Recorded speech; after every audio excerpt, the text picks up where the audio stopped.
mon parcours, il part de Paris, où je suis née, pour aboutir à Montcuq, et il est passé par un petit peu partout dans le sud-ouest, parce que mon père étant auteur, on pouvait se balader. Et puis la vie m'a ramenée dans le Lot, où j'avais habité quand j'étais petite aussi.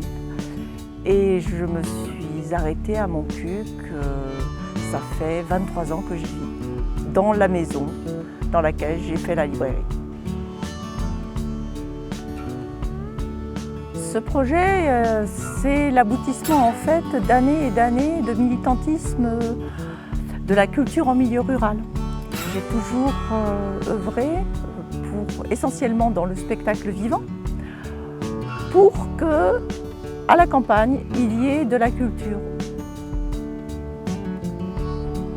Ce concept, je l'ai créé aussi parce que pendant des années, j'ai été consultante culturelle. Donc j'ai accompagné des créations de lieux comme ça, de tiers-lieux. Et j'avais envie d'avoir mon propre lieu. Donc je suis partie un petit peu sur le modèle des tiers-lieux. Ici, on trouve des livres, mais aussi des expositions, des concerts, des débats. Et puis un endroit où on va se rencontrer, où on va échanger, où on va prendre son temps. Donc l'idée d'avoir une librairie salon de thé, petite restauration, paraissait assez évidente.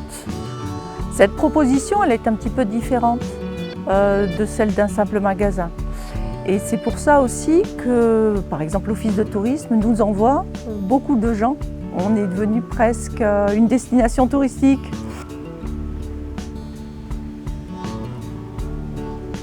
Livre Books & Company, c'est à la fois une référence à une librairie que j'aime beaucoup à Paris, qui est mythique, qui est Shakespeare & Company.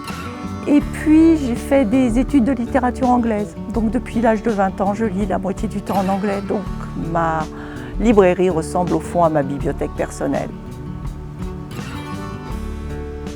Chez les Dabadi, on est entouré de mots et d'écriture depuis l'enfance. Mon père était parolier de Maurice Chevalier et les frères Jacques, donc mon père Marcel Dabadi, et mon frère, qui est beaucoup plus connu du grand public, Jean-Loup, était académicien à la fin de sa vie.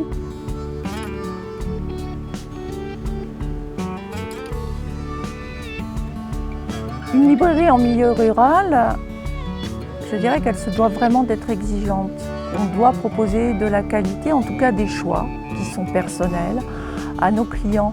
Moi j'ai une clientèle très différente, très bigarrée, avec des milieux socio-professionnels très divers, mais des gens qui aiment venir dans une librairie indépendante pour y trouver des choix, pour découvrir des livres, des auteurs, pour y réfléchir et pour y échanger.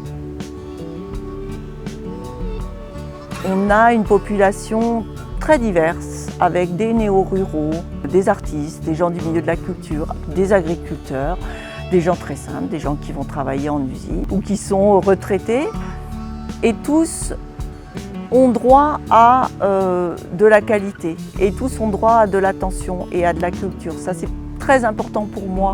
Je l'ai toujours proclamé et souvent à des amis parisiens ou de la famille qui avaient l'impression que mais il ne se passe rien à la campagne. Bah si, il se passe plein de choses à la campagne. Et nos clients nous le disent et très souvent nous remercient. Ils nous disent c'est formidable qu'on ait une librairie comme ça dans un petit village comme Montcuq.